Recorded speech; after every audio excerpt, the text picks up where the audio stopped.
Look at this book, The Puppeteers. You cannot forget the title of The Puppeteers, and we will say it 7 times. It's by Jason Chaffetz, who's now with Fox News. And Jason, of course, used to chair the House Oversight Committee.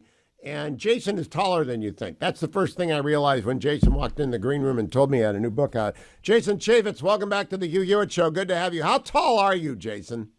I'm 7'7". I thought so. I'm sorry, I'm at 6'2". That's what I meant to say. Pardon me. Well, you're very tall, and I love the Puppeteers. I have 13 things to ask you in 13 minutes. We're going to move fast. Okay. The Puppeteers, the people who control America, is very depressing stuff. It seems like an endless list in this book of absurd attacks on the central assumptions of American life. At the end of writing The Puppeteers, are you as depressed as I was at the end of reading it? Yeah, no, it scared me. It scared me because I didn't realize the depth of the problem, that it was trillions upon trillions of dollars, and it's not something you can just flip the switch and fix. But if you do, well, I feel like we're fighting all the wrong fights. This is where the fight is, and it's where these leftists have been for a long time. You know, Jason, you've got to say the title The Puppeteers in every answer if you want people. It's the Luntz rule. If you don't say The Puppeteers 7 times, no one will. So you say, yeah, The Puppeteers depressed me. I'm honest to goodness, I'm always coaching. Number 2, I want to start with January Littlejohn and her 13-year-old in Leon County schools. I cannot believe that story. Do you want to tell people about it? Well, the problem is that you have schools that have been manipulated to the point where they cannot, these puppeteers, they believe in what are a new term that we're going to have to get used to called community schools. And the idea of community schools is that they take care of your child from top to bottom, everything from what haircut they get to what they wear to what the meals they have. And so when somebody wants to maybe push this child to go get a gender, change their gender, these people were not even informed. The parents didn't even know what was going on. And they were sympathetic parents. They wanted to help their daughter who was undergoing gender confusion, but they were worried about it being contagion because 3 of her friends had done this thing. And so they tell her teacher, be aware, and they're willing to go along with a name change. And then the parents the school sucks her into a different track. It's unbelievable. No, and again, I think it's a bigger concerted effort. It's not just an isolated case that we highlight here. There is this move for these community schools to take your child and essentially run their entire lives, not just educate them on math, reading, and arithmetic. That's why I wrote The Puppeteers. There you go. Bingo. Okay. Now that brings me to Randi Weingarten in The Puppeteers, because she may be the biggest puppeteer of all. You lay out her role in keeping the schools closed. We are on a vast re-education campaign right now to erase that. The Puppeteers is stopping that. Do you think she will succeed in preventing the public from remembering who got the schools closed and who kept them closed? That's up to us. That's why you write a book like The Puppeteers, is because you want to make sure it's documented. Look, she has some $300 million at her disposal. We talk about there's some good work with Peter Schweitzer's group, the Government Accountability Institute, good research about how they've morphed and changed into a political operation, not something that's just out there helping their teachers. But they are trying to rewrite history.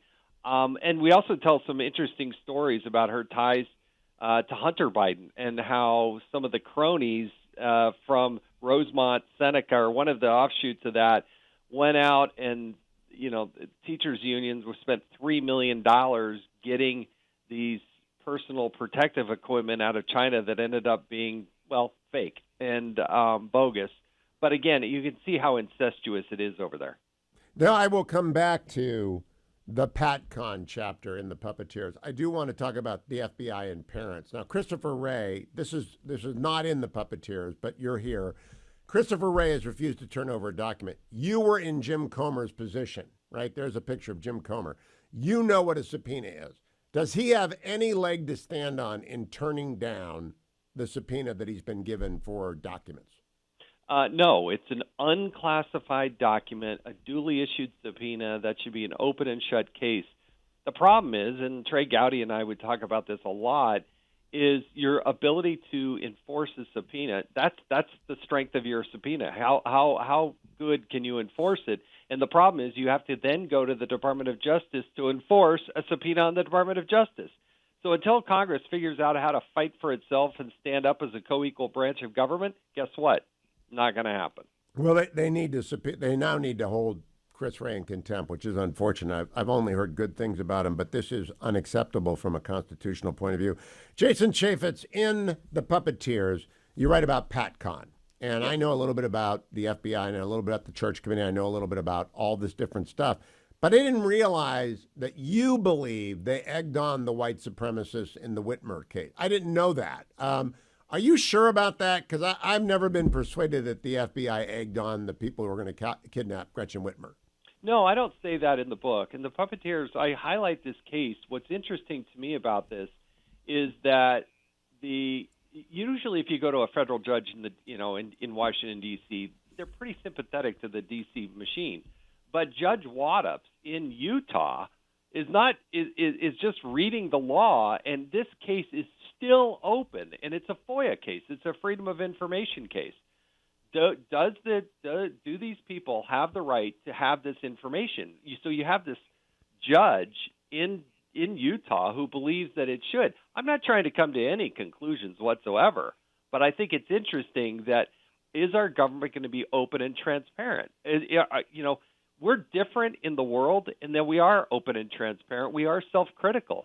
But what's interesting and fascinating about this case is, where are the documents? Did this actually happen? Did it not happen? I don't come to any conclusions. I'm just saying we need the documentation. Well, let's move on to something where you do have a conclusion. I agree with it. Secretary Mayorkas is a fiasco and a disaster. When you finished writing this book, you had fiscal year 2022, 3 million illegal entries in the United States. Fiscal year 2023 is going to be 4 million, Jason Chaffetz. And yet they're focused on white supremacy. I had Secretary Clinton on this show. Secretary Clinton said, at most, we have 600,000 white supremacists in the United States, and they're not all violent. They're all kind of nuts, but they're not all violent. The question is, why is he fixated on that and not on 4 million people about whom we know nothing entering into the United States? There's a theme that kind of a thread that runs through the Puppeteers book, and that they need white supremacy in order to justify many of the things they would never be able to get and do as a power stroke in the federal government and through these non-government organizations and all of these slush funds that they create. I think one thing that's stunning about the book is we highlight by the hundreds of billions of dollars the slush funds that are at the disposal of the Democratic machine. So no matter who goes into office, no matter who gets elected, the bureaucratic machine continues on, and they have so much money. If you don't starve the beast, you don't solve the problem. And you start to see this thread here, and they have to have white supremacy out there in order to justify, hey, we've got to fight that at every level, every organization, everything. No doubt there's some white supremacy out there, but is it the number one thing facing our country right now? I don't think so. No, I don't either. And I think you make that argument very good. You also make a lot of arguments in the Puppeteers about the ESG madness that we've entered into. Yeah. And thank goodness for state treasurers. When Doug Ducey was state treasurer of Arizona, he wouldn't put up with this nonsense. They are costing billions and billions of dollars to people who depend on those pensions. And I just read about the Illinois state pension system in news items by John Ellis this weekend. They're already bankrupt, right? They're effectively bankrupt, and they're still wasting money on ESG, Jason Chaffetz. Thanks for that chapter in the Puppeteers. Yeah, so in the Puppeteers, we highlight the idea that BlackRock, for instance, BlackRock, Vanguard, State Street or Main Street, they control 75+% of the retirement funds and whatnot. If you look at the S&P 500, BlackRock alone, I think it's north of 97% of the S&P companies. BlackRock owns at least a 5% stake.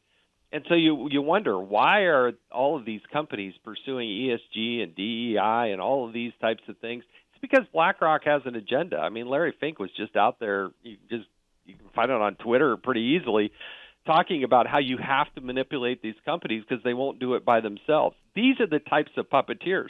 In the Trump administration, Larry Kudlow was the economic advisor, right? And what happened when Joe Biden came on board? They brought in Brian Deese.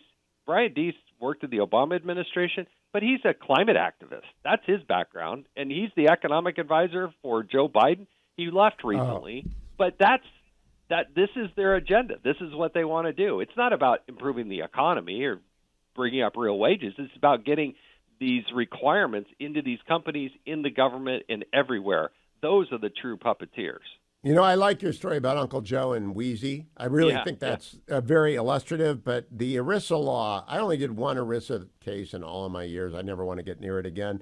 I think you're illustrating to people that their pension funds, wherever they are in danger because the companies are beset by the Larry Finks and the ESG absolutists and this absurd idea of, quote, stakeholder capitalism.